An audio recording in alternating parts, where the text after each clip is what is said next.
Hello, good morning, जोहार। मैं राजू और आप देख रहे हैं 24 झारखंड न्यूज। चलिए जानते हैं झारखंड की आज की 25 मुख्य बड़ी खबरों को। सरना धर्म कोड की मांग को लेकर आदिवासी सिंगल अभियान का शक्ति प्रदर्शन, उपायुक्त को सौंपा ज्ञापन। सरना धर्म कोड लागू करने की मांग को लेकर शुक्रवार को आदिवासी सिंगल अभियान की ओर से नया मोड़ बिरसा चौक से उपायुक्त बोकारो कार्यालय तक शक्ति प्रदर्शन किया गया। इस दौरान जिला अध्यक्ष सुखदेव मुर्मू के नेतृत्व में प्रतिनिधि मंडल ने बोकारो उपायुक्त जादव विजय नारायण राव के माध्यम से राष्ट्रपति के नाम ज्ञापन पत्र सुपुर्द किया। जिला अध्यक्ष सुखदेव मुर्मू ने कहा कि आदिवासी गुलामों जैसा जिंदगी गुजार रहे हैं क्योंकि इनको अब तक सामाजिक, धार्मिक और राजनीतिक आज़ादी नहीं मिली है, जबकि सिंगल लंबे समय से अपनी अलग धार्मिक पहचान के लिए संघर्षरत है। कहा कि हर हाल में सरना धर्म कोड लागू करना होगा। उन्होंने कहा कि राजनीतिक दलों को खुला ऑफर दिया है, सरना धर्म कोड लागू कर और आदिवासी का वोट लो। प्रदेश संयोजक करमचंद हांसदा ने कहा कि 31 मार्च तक कोई सकारात्मक घोषणा नहीं होने पर 7 अप्रैल को आंदोलन के लिए बाध्य होंगे। शक्ति प्रदर्शन में प्रदेश अध्यक्ष देव नारायण मुर्मू, प्रदेश अध्यक्ष चंद्रमोहन मार्डी, आनंद टुड्डू, जयराम सोरेन, ललिता सोरेन, विजय टुड्डू, गोपीनाथ मुर्मू आदि शामिल थे। आने वाले 3 महीनों में 9 लाख लोगों को अबुआ आवास देगी सरकार। पोटका में सीएम चंपा सोरेन का बड़ा ऐलान। सीएम चंपा सोरेन ने शुक्रवार को पोटका में डिग्री कॉलेज का शिलान्यास किया। इस दौरान सीएम ने शिक्षा का महत्व और सरकार द्वारा दी जा रही योजनाओं की जानकारी लोगों को दी। सीएम ने अबुआ आवास को लेकर बड़ा ऐलान करते हुए कहा कि इन 3 महीनों में हम लोगों ने 2 लाख लोगों को अबुआ आवास दिया है। आगामी 3 महीनों में हम लोग 9 लाख परिवार को अबुआ आवास और देंगे ताकि कोई भी परिवार झोपड़ी और कच्चा मकान में ना रहे, हर कोई 3 कमरे के पक्के मकान में रहे। इस दौरान सीएम विपक्ष पर भी जमकर बरसे। सीएम ने कहा कि बीजेपी वालों के बहुत सारे रूप है, वोट मांगने के वक्त ये आपको बहुत सारे रूप दिखाएंगे। गलती मत करो, झारखंड प्रदेश सोना का चिड़िया है और आप यहाँ के भूमिपुत्र हैं। आप शिक्षा प्राप्त कीजिए और बहुरूपिया राजनीति करने वालों से बचिए, नहीं तो ये लोग आपको अनाथ कर देंगे, इस धरती से भी आपको हटा देंगे। बीजेपी ने केवल यहाँ की खनिज संपदाओं को लूटा है, यहाँ की जनता को उन लोगों ने केवल ठगा है। इसलिए आज भी भाइयों बहनों डिग्री कॉलेज मायने रखता है। देवघर संत सम्मेलन में बोले धीरेन्द्र कृष्ण शास्त्री, झारखंड में भी सनातन का लहराएगा परचम। झारखंड के देवघर कॉलेज मैदान में आयोजित संत सम्मेलन में प्रवचन के दौरान बागेश्वर धाम सरकार बाबा धीरेन्द्र कृष्ण शास्त्री ने कहा कि मुझे क्या पता था कि देवघर और झारखंड में मेरे बालाजी के इतने पागल हैं। पता होता तो बहुत पहले ही आ जाते। मुझे झारखंड आने से रोका गया। रोकने वाले कान खोलकर सुन लो, ठठरी बांधेगी, हम पीछा नहीं छोड़ेंगे। महादेव का बुलाया आया तो मैं दौड़ा चलाया, अब आ गया हूँ तो जाने वाला नहीं हूँ। उन्होंने कहा कि लोग कहते थे वहाँ मत जाओ, वहाँ की सरकार परमिशन नहीं देती है। हमने कहा था कोई ऐसा बागेश्वर धाम का पागल आएगा, हमें बुलाएगा और झारखंड में भी सनातन का झंडा लहराएगा। बाबा धीरेन्द्र कृष्ण शास्त्री ने कहा कि हम किसी भी धर्म के खिलाफ नहीं हैं। जो सनातन धर्म और हिंदुत्व का विरोध करेगा उसके खिलाफ है, क्योंकि ऐसी कोई गली नहीं जहां बजरंग बली की चली नहीं। उन्होंने कहा कि अब झारखंड आ गए हैं तो झारखंड में भी सनातन का परचम लहराएगा।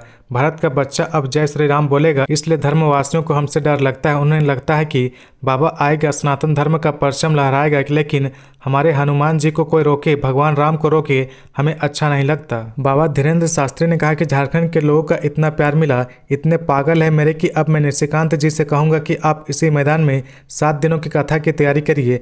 यहाँ हम कथा भी कहेंगे, 20 लाख लोगों को कथा श्रवण करवाएंगे और दरबार भी लगवाएंगे। बाबा ने कहा कि राम के हृदय में बाबा भोलेनाथ बैठे हैं और भोलेनाथ के हृदय में राम है। देवघर में द्वादश ज्योतिर्लिंग है, बाबा बैद्यनाथ यहाँ साक्षात हैं। उन्होंने कहा कि झारखंड वाले बहुत बढ़िया होते हैं।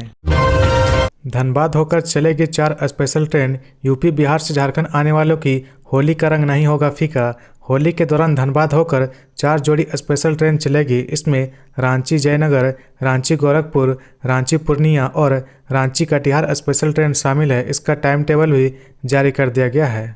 खबरों में आगे बढ़ने से पहले अगर अभी तक आपने इस चैनल को सब्सक्राइब नहीं किया तो प्लीज सब्सक्राइब कर ले, जिससे झारखंड की हर छोटी सी बड़ी खबर की अपडेट आप तक पहुंचता रहे।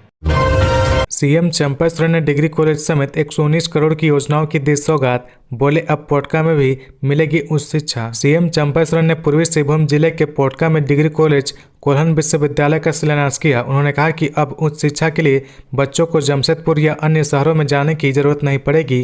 क्वालिटी एजुकेशन पर वे जोर दे रहे हैं। उन्होंने इस दौरान कुल 119 करोड़ 19 लाख 291 रुपये की विभिन्न विकास योजनाओं की सौगात दी। 100 विकास योजनाओं का शिलान्यास एवं 3 योजनाओं का उन्होंने शुभारंभ भी किया। उन्होंने कहा कि आधुनिक युग में गुणवत्तापूर्ण शिक्षा बहुत जरूरी है। बुनियादी व्यवस्थाओं को मजबूत करने का कार्य किया जा रहा। समृद्ध जनजाति एवं क्षेत्रीय भाषाओं के संरक्षण और बढ़ावा देने के लिए कदम बढ़े हैं। मुख्यमंत्री चंपा सोरेन ने कहा कि राज्य सरकार द्वारा पूर्वी सिंहभूम जिले के पोटका क्षेत्र में डिग्री कॉलेज का शिलान्यास किया गया। निश्चित रूप से आने वाले दिनों में इस डिग्री महाविद्यालय में उच्च शिक्षा की पढ़ाई शुरू की जाएगी। इस क्षेत्र के विद्यालय को उच्च शिक्षा प्राप्त करने के लिए अब जमशेदपुर या अन्य शहरों में जाने की जरूरत नहीं पड़ेगी। राज्य के आदिवासी, मूलवासी, किसान, मजदूर, पिछड़ा, अल्पसंख्यक सहित सभी वर्ग समुदाय के बच्चे को क्वालिटी एजुकेशन उपलब्ध कराया जा सके, इस दिशा में उनकी सरकार निरंतर प्रयासरत है। झारखंड में आज से 3 दिन तक बारिश होगी। वज्रपात की भी चेतावनी, येलो अलर्ट जारी। झारखंड में गर्मी महसूस होने लगी है। वहीं बंगाल की खाड़ी में बने निम्न दबाव वाला क्षेत्र के कारण एक बार फिर से मौसम में बदलाव देखने को मिल रहा है। हालांकि इसकी दिशा उड़ीसा और आंध्र प्रदेश की तरफ है, लेकिन इसका आंशिक असर झारखंड पर भी पड़ेगा, जिसके कारण गर्मी बढ़ेगी। वहीं दक्षिणी हिस्सों में आंशिक बादल छाए रह सकते हैं। राज्य के कई इलाकों में 16 से 18 मार्च तक वज्रपात के साथ हल्की बारिश की संभावना है। इसे देखते हुए मौसम विभाग की ओर से येलो अलर्ट जारी किया गया है। झारखंड में 16 से लेकर 18 मार्च तक बारिश होगी। मौसम विभाग ने वज्रपात की भी चेतावनी दी है। इसे लेकर येलो अलर्ट जारी किया गया है। मौसम विज्ञान केंद्र रांची ने लोगों को सलाह दी कि 16 से 18 मार्च के बीच जितना संभव हो सकता है अपने अपने घरों में ही रहें। मौसम विभाग ने कहा कि 16 मार्च से फिर मौसम का मिजाज बदलेगा। इस दौरान झारखंड की राजधानी रांची सहित कई अन्य जिलों में बारिश के साथ साथ वज्रपात भी होगी। इसके बाद मौसम स्थिर हो सकता है। रक्षा मंत्री राजनाथ सिंह ने चतरा से दिया 400 पार का नारा। हेमंत सोरेन पर साधा निशाना। रक्षा मंत्री राजनाथ सिंह शुक्रवार को लोकसभा चुनाव को लेकर चतरा पहुंचे। राजनाथ सिंह शुक्रवार दोपहर 12 बजे बिरसा मुंडा एयरपोर्ट पहुंचे और फिर यहां से वे हेलीकॉप्टर से सीधे इटखोरी के लिए रवाना हो गए। वहां उन्होंने भद्रकाली मंदिर में पूजा अर्चना की। पूजा के बाद राजनाथ सिंह ने भाजपा कार्यकर्ताओं को संबोधित किया। इस दौरान उन्होंने कार्यकर्ताओं में चुनावी जोश बढ़ते हुए 400 पार का लक्ष्य तय कर चुनावी तैयारी में जुटने को कहा। सभा को संबोधित करते हुए कहा कि झारखंड में मेरा गहरा रिश्ता है और मेरी पत्नी भी इसी राज्य की है। बीजेपी कार्यकर्ताओं को संबोधित करते हुए उन्होंने प्रधानमंत्री मोदी की गारंटी की बात दोहराई। रक्षा मंत्री ने कहा कि विदेशी मंचों में भारत की साख बढ़ी है। केंद्र सरकार की उपलब्धियां बताते हुए कहा कि नरेंद्र मोदी के नेतृत्व में भारत वर्ष 2027 तक विश्व का तीसरा इकोनॉमिक देश बन जाएगा और भारत 2047 तक सुपर इकोनॉमिक देश बनेगा। उन्होंने कहा कि नरेंद्र मोदी के नेतृत्व में भारत तेजी से आगे बढ़ रहा है। भारत को अब अंतर्राज्यीय मंचों पर सुना जा रहा है। हम लोग मान सम्मान और स्वाभिमान के लिए राजनीति कर रहे हैं। राजनाथ सिंह ने राज्य सरकार की आलोचना करते हुए कहा कि जिस राज्य का मुख्यमंत्री होटवार जेल में मेहमान की तरह रह रहे हैं, वहाँ क्या विकास होगा। हमारी सरकार जो कहती है उसे पूरा करती है। हम लोग इंसाफ और इंसानियत की राजनीति करते हैं। झारखंड कैबिनेट की बैठक आज 16 मार्च को लिए जा सकते हैं कई महत्वपूर्ण फैसले। झारखंड मंत्रिपरिषद की बैठक आज 16 मार्च को दोपहर 2:30 बजे से होगी। पहले यह बैठक पूर्वाह्न 11 बजे होने वाली थी। मंत्रिमंडल सचिवालय एवं निगरानी विभाग समन्वय ने यह जानकारी दी है। यह बैठक झारखंड मंत्रालय प्रोजेक्ट भवन स्थित मंत्रिपरिषद कक्ष में होगी। सीएम चंपा सोरेन की कार्यशैली से नाखुश कांग्रेस कोटे के मंत्री कैबिनेट मीटिंग का कर सकते हैं बाइकआउट। नायक के अनिल कपूर की तर्ज पर काम कर रहे मुख्यमंत्री चंपा सोरेन की कार्यशैली उनके कैबिनेट के कुछ मंत्रियों को पसंद नहीं है। मुख्यमंत्री चंपा सोरेन के सामने कांग्रेस कोटे के मंत्रियों की एक नहीं चल रही है। आलम यह है कि मंत्री पूर्व मुख्यमंत्री हेमंत सोरेन से इसकी शिकायत करने का मन बना चुके हैं। विश्वसनीय सूत्रों से पता चल रहा है कि मुख्यमंत्री के कामकाज का तरीका कांग्रेस कोटे के मंत्रियों को रास नहीं आ रहा। उनकी कार्यशैली से कृषि मंत्री बादल पत्रलेख, स्वास्थ्य मंत्री बन्ना गुप्ता, वित्त मंत्री रामेश्वर उरांव और ग्रामीण विकास मंत्री आलमगीर आलम नाराज हैं। खींचतान इतनी ज़्यादा है कि चारों मंत्री शनिवार को प्रस्तावित कैबिनेट मीटिंग का बहिष्कार कर सकते हैं। सूत्रों के मुताबिक मंत्रियों का यह आरोप है कि मुख्यमंत्री किसी की नहीं सुनते। मंत्रियों का आरोप है कि मुख्यमंत्री चंपा सोरेन वन मैन आर्मी की तरह काम कर रहे हैं। मंत्रिमंडल की सहमति लिए बगैर फैसला करते हैं। किसी भी योजना या परियोजना की लॉन्चिंग से पहले संबंधित विभागीय मंत्री से राय शुमारी भी नहीं करते हैं। सूत्रों का यह भी कहना है कि चंपा सोरेन ने पूर्व मुख्यमंत्री हेमंत सोरेन के विश्वस्त अधिकारी तक को दरकिनार कर दिया है। कहा तो यह भी जा रहा है कि कांग्रेस कोटे के मंत्री अपने केंद्रीय नेतृत्व और पूर्व मुख्यमंत्री हेमंत सोरेन से शिकायत करने का मन बना चुके हैं। सूत्रों का कहना है कि विभागीय कार्यों में भी सीएमओ की दखल अंदाजगी मंत्रियों को असहज करती है। बीपीएससी टायर 3 के करीब 200 परीक्षार्थी से हजारीबाग पुलिस कर रही पूछताछ, पेपर लीक की आशंका। बिहार में बीपीएससी टायर 3 की शुक्रवार को होने वाली परीक्षा में शामिल होने जा रहे लगभग 200 विद्यार्थियों को हजारीबाग पुलिस ने रोक लिया। पेपर लीक की आशंका को लेकर जांच की जा रही। शिक्षक भर्ती परीक्षा 2 पाली में हुई। पहली पाली 9:30 बजे से दोपहर 12 बजे तक, दूसरी पाली दोपहर 2:30 बजे से शाम 5 बजे तक चली। इस परीक्षा में सभी विद्यार्थी शामिल नहीं हो सके। सभी अभ्यर्थी बिहार के हैं। किसी भी परीक्षार्थी के पास मोबाइल नहीं है। 3 बस में सवार अभ्यर्थियों को बहरी थाना, पदमा थाना और कटकम सांडी थाने में रखकर पूछताछ की जा रही है। विद्यार्थी बस पर सवार होकर परीक्षा में शामिल होने के लिए बिहार जा रहे थे, तभी बसों को रोक लिया गया। दोनों बसों को बहरी थाना लाया गया। एक बस को पदमा थाने में लगाया गया है, जहां पर इन विद्यार्थियों से पूछताछ हो रही है। बिहार के विभिन्न जिलों के विद्यार्थी टायर 3 परीक्षा को लेकर 14 मार्च को हजारीबाग पहुंचे थे। शहर के रोमी स्थित कोहिनूर बैंक्वेट हॉल में ठहरे हुए थे, जहां बीपीएससी टायर 3 परीक्षा के प्रश्न पत्र को लेकर तैयारी कराई जा रही थी। परीक्षार्थियों को यहां रखकर रटवाया जा रहा था। विद्यार्थियों को प्रश्न पत्र का जवाब भी पढ़ाया गया। सभी विद्यार्थी रात भर रुकने के बाद सुबह अलग अलग बसों से वापस परीक्षा देने बिहार जा रहे थे, लेकिन रोक लिए जाने के कारण सभी विद्यार्थी बिहार में होने वाली परीक्षा से वंचित रह गए। बिहार पुलिस ने हजारीबाग एसपी को यह जानकारी दी थी कि हजारीबाग के पेलावल थाना क्षेत्र में बिहार के विभिन्न जिलों के अभ्यर्थियों को रखकर परीक्षा की तैयारी कराई जा रही। प्रश्न पत्र लीक का मामला है, इनकी छानबीन की जाए। इसके बाद हजारीबाग एसपी के निर्देश पर पेलावल थाना प्रभारी और पुलिस बल ने रोमी स्थित कोहिनूर बैंक्वेट हॉल में छापा मारा, जहां कई विद्यार्थी बिहार जाने के लिए बस पर बैठने वाले थे।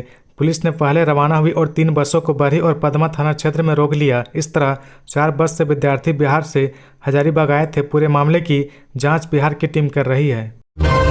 भगत सिंह की प्रतिमा लगाने के लिए राष्ट्रीय युवा शक्ति का धरना 20वें दिन भी जारी। शहीद भगत सिंह के प्रतिमा स्थापित करने की मांग को लेकर राष्ट्रीय युवा शक्ति के सदस्य 20 दिनों से अनिश्चितकालीन धरने पर बैठे हैं। इस बाबत शुक्रवार को मीडिया से बात करते हुए अध्यक्ष उत्तम यादव ने कहा कि झारखंड क्रांतिकारियों की भूमि रही है और भगवान बिरसा मुंडा की धरती पर शहीद आजम भगत सिंह को 2 गज जमीन न मिल पाना दुख की बात है। सरकार आखिर प्रतिमा क्यों नहीं लगाने देना चाहती है, यह हमारी समझ से परे है। आज युवाओं का इस तरीके से सड़कों पर उतरना यह दिखाता है कि झारखंड के युवाओं में भगत सिंह के प्रति कितना सम्मान और वे चाहते हैं कि हर हाल में भगत सिंह की प्रतिमा लगे। अगर सरकार और प्रशासन नहीं जागा तो 23 मार्च भगत सिंह के शहादत दिवस पर एक और शहादत होगी। इसकी पूरी जिम्मेवारी राज्य सरकार एवं जिला प्रशासन की होगी।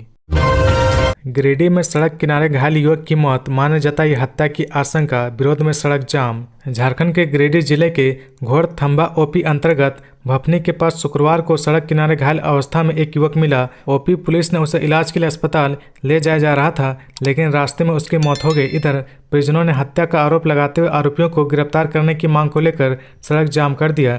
जानकारी के अनुसार शुक्रवार दोपहर में ओपी क्षेत्र के तारानाखो निवासी सुधीर कुमार साव पिता सुनील साव अपने घर के आधा किलोमीटर दूर भवनी के पास सड़क किनारे गंभीर अवस्था में लहूलुहान गिरा हुआ था। सूचना के बाद ओपी प्रभारी घटनास्थल पर पहुंचे और 108 एम्बुलेंस में धनवार रेफर अस्पताल इलाज के लिए भेज दिया। इधर मृतक के परिजन करीब 2 बजे गिरिडीह कोडरमा मुख्य सड़क पर स्थित तारानाखो चौक को जाम कर दिया। परिजनों की मांग थी कि उसके बच्चे की हत्या की गई है और हत्यारों की गिरफ्तारी तक सड़क जाम रहेगा। करीब 6 घंटे के बाद स्थानीय सांसद प्रतिनिधि जयप्रकाश शाह, राजस्व कर्मचारी जयदेव राय, शफीक अंसारी, सिराज अंसारी आदि के समझाने के बाद जाम हटाया जा सका। इस दौरान ओपी प्रभारी की कठोर और निष्पक्ष कार्रवाई के आश्वासन दिया है।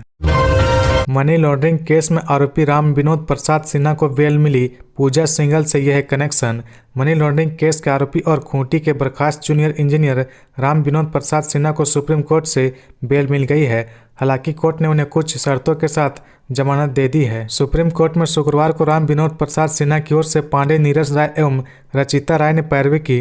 न्यायमूर्ति संजीव खन्ना, न्यायमूर्ति दीपांकर दत्ता सहित 3 जजों की बेंच ने मामले की सुनवाई की। गौरतलब है कि राम विनोद प्रसाद सिन्हा निलंबित आईएएस पूजा सिंघल से जुड़े मनी लॉन्ड्रिंग मामले में जेल में है। वहीं शुक्रवार को पूजा सिंघल के जमानत याचिका पर भी सुनवाई हुई, लेकिन उन्हें राहत नहीं मिली है। बता दें कि मनी लॉन्ड्रिंग और आय से अधिक संपत्ति अर्जित करने के मामले में ईडी ने आरोपी बर्खास्त इंजीनियर राम विनोद प्रसाद सिन्हा को 18 जून 2020 में कोलकाता से गिरफ्तार किया था। राम विनोद सिन्हा पर भ्रष्टाचार के 17 मामले खूंटी में दर्ज हुआ था। उन पर 18.76 करोड़ का भ्रष्टाचार का आरोप है। एसीबी के बाद ईडी ने राम विनोद सिन्हा के खिलाफ प्राथमिकी दर्ज किया है। बता दें कि पूजा सिंघल, सुमन कुमार, राम विनोद सिन्हा और शशि प्रकाश आदि जेल में हैं। प्रवर्तन निदेशालय ने ईडी की अदालत में इन चारों के खिलाफ आरोप पत्र दाखिल किया था। रेलवे होली को लेकर चलाएगी स्पेशल ट्रेन, टाटानगर में रुकेगी गाड़ी। दक्षिण पूर्व रेलवे जोन ने टाटानगर से होकर एक और होली स्पेशल ट्रेन चलाने की घोषणा की है। ट्रेन नंबर 08840 और train number 08841 Santragachi Hubli Santragachi Holi special train चलेगी। Train number 08840 Santragachi Hubli Holi special 27 March को 6 बजे शाम को संतरागाछी से खुलेगी, जो कि 29 मार्च को सुबह 8 बजे हुबली पहुंचेगी। वहीं train number 08841 Hubli Santragachi Holi special 3 मार्च को सुबह 10:30 बजे खुलेगी, जो कि 1 अप्रैल की सुबह 4:20 में संतरागाछी पहुंचेगी। यह ट्रेन खड़गपुर, टाटानगर, चक्रधरपुर, राउरकेला और झारसुगड़ा होते हुए जाएगी। टाटानगर रेलवे स्टेशन लॉबी के समक्ष ऑल इंडिया लोको रनिंग स्टाफ एसोसिएशन के बैनर तले लोको पायलट ने गेट मीटिंग कर टेस्ट ओवर को 30 घंटे से 40 घंटे किए जाने की मांग की है। इन लोगों ने नारेबाजी भी की और सरकार को अपने फैसले को वापस लेने की मांग की है। झामुमो ने नवनिर्वाचित राज्यसभा सांसद प्रदीप वर्मा के ऊपर बोला हमला। राज्यसभा के लिए भाजपा के निर्विरोध चुने गए संसदीय प्रदीप वर्मा के नामांकन शपथ पत्र पर झामुमो ने सवाल उठाए हैं। झामुमो का आरोप है कि प्रदीप वर्मा ने अपनी चल अचल संपत्ति का विवरण छिपाया है। झामुमो कार्यालय में आयोजित प्रेस कॉन्फ्रेंस में पार्टी के महासचिव सुप्रिया भट्टाचार्य ने कहा कि प्रदीप वर्मा की उत्तर प्रदेश से लेकर यहां तक क्या क्या संपत्ति है, इसके बारे में इसके सारे दस्तावेज पार्टी के पास है। लोकसभा चुनाव के बाद झामुमो आयोग से सभी दस्तावेजों के साथ मिलेगा और उनके निर्वाचन को चुनौती देगा। भट्टाचार्य ने कहा कि प्रदीप वर्मा ने अपने मूल निवास को एफिडेविट में छिपाया है, उसे रांची बताया है।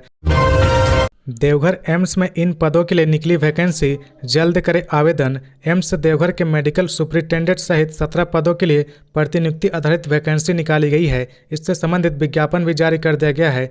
एम्स मीडिया ग्रुप में उपलब्ध कराई गई जानकारी के तहत मेडिकल सुपरिटेंडेंट सहित SE, registered EE, electrical EE, civil व सीनियर अकाउंटेंट ऑफिसर के एक पदों की बहाली होनी है। वहीं nursing superintendent, deputy nursing superintendent के 2 पदों की वैकेंसी है। असिस्टेंट नर्सिंग सुपरिटेंडेंट के 11, सहायक अकाउंट ऑफिसर के 2, सहायक एडमिनिस्ट्रेटिव ऑफिसर का 1, प्राइवेट सेक्रेटरी के 1, चीफ फार्मासिस्ट का 1, सीनियर फार्मासिस्ट के 2, ऑफिस सुपरिटेंडेंट का 1, पर्सनल सहायक के 3 व UDC क्लर्क के 7 पदों पर बहाली होनी है। अभ्यर्थियों के इन पदों के लिए एम्स की आधिकारिक वेबसाइट से जानकारी प्राप्त कर शीघ्र आवेदन करना होगा। तो ये थी आज की झारखंड की टॉप बड़ी खबरें। इसी तरह झारखंड की हर छोटी सी बड़ी खबर देखने के लिए आप हमारे चैनल 24 झारखंड न्यूज को सब्सक्राइब करके बेल आइकन प्रेस कर ले, जिससे झारखंड की हर छोटी सी बड़ी खबर की अपडेट आप तक पहुंचता रहे। तो आज के लिए बस इतना ही। हमें दीजिए इजाजत, फिर मिलते हैं नेक्स्ट न्यूज में।